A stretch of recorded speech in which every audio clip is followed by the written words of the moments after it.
create an enabling environment for the people to thrive. That is not too much to ask. Now, upon the removal of fuel subsidy,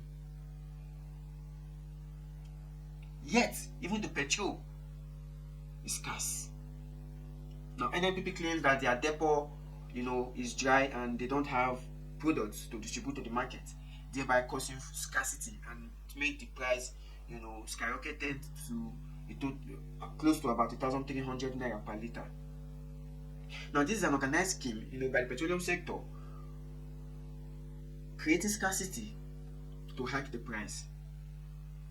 Which is why when the president said fuel subsidy is gone, with the hope of, fine, subsidy is gone, there will be abundance of fuel flooding the market.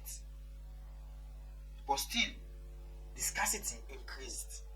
Nigeria is an oil producing nation. But what happens to the oil? They've leveraged the oil to borrow money. Which brings us to our next story. NNPC to scout, for crude-backed loans.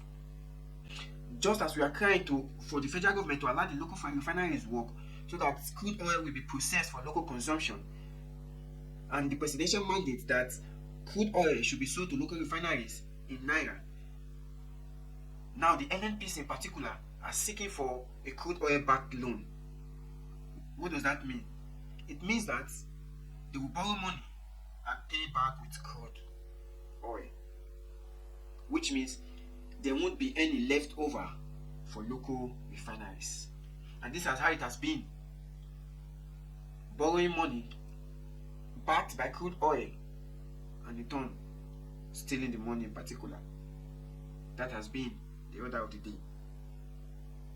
So why would NNPC seek to borrow loan backed by crude oil, knowing the dire state of the economy, that the country is in need of refining its own product for local consumption, that will relax the scarcity of petroleum products? Like I always say, the Nigeria citizens, they are always patient. They are always patient. If it were to be some countries in an oil producing country, and still they cannot afford the same product that comes out from the earth, then there will be chaos. There will be chaos.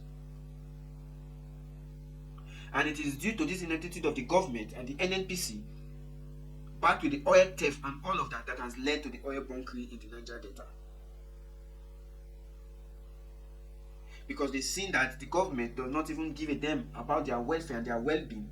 All they care about is to, extract this crude, export it, steal the ones they are able to steal, re-import already refined products, sell at an exorbitant price, and then the Niger Delta, where the oil has been extracted from, is left desolate. Which is why there are series of bunkering activities going on, and the military, they are trying to curb this menace in the society to be able to clean up the Niger Delta. If the government had lived to expectation, these things wouldn't have happened. The truth of the matter remains, the government does not care about the people. They don't care about the people. Because if they had cared about the people, the first priority would have been the people. Why will the citizens continue to suffer? Talking about the health sector, the moment you go to an hospital, especially the federal government hospital, for a treatment, they don't attend to you until you make a deposit. When the priority of every government is to preserve life and property. But these agencies, they see you dying. If you don't have the capital or the finance to foot the bill, you are on your own. The government will not step in to cushion the effects. So many people had lost their lives because, one, the healthcare service is very, very difficult and complex to deal with. They don't feel the plight of the people because the moment they get sick, they fly out of the country to get treatment. The moment they get ill, they fly out of the country to get treatment. Their children are out there receiving treatment in foreign countries, which has led to the collapse of the healthcare service. And they don't even know what is going on there. Is it education we'll talk about? Their children don't go to public schools. They only go to private schools where they pay, outrageous sum of money for the school fees as a public holder. Now, the policy of the government is to make all public office holders, if you have your children, you must go to the public school, or if you are sick, you are not expected to fly out of the country for medical treatment. Then the seriousness of patriotism will continue to gain momentum. So the Nigerian state has not addressed the problem of the country. Rather, has only created a paradox in the minds of the citizens. So there's still time for the president to do the needful before the people will vote again. And also the state government, they are also avoiding responsibilities for this problem that is engulfing in the states. All state governments, they get allocation from the federal government on a monthly basis, to build infrastructure, to make the states comfortable for the citizens.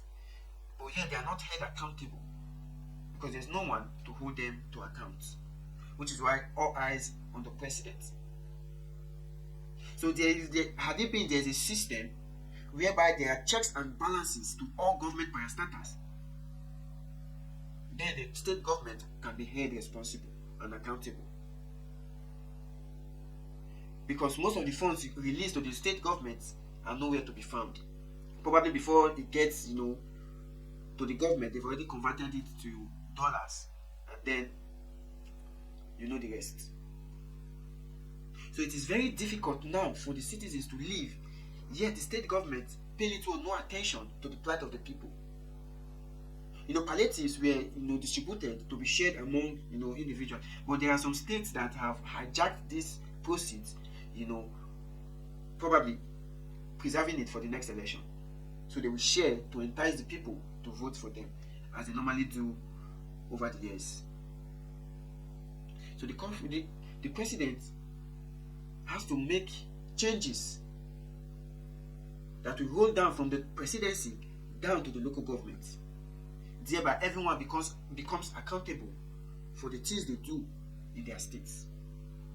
Until we meet again, it's your boy Young Diamond.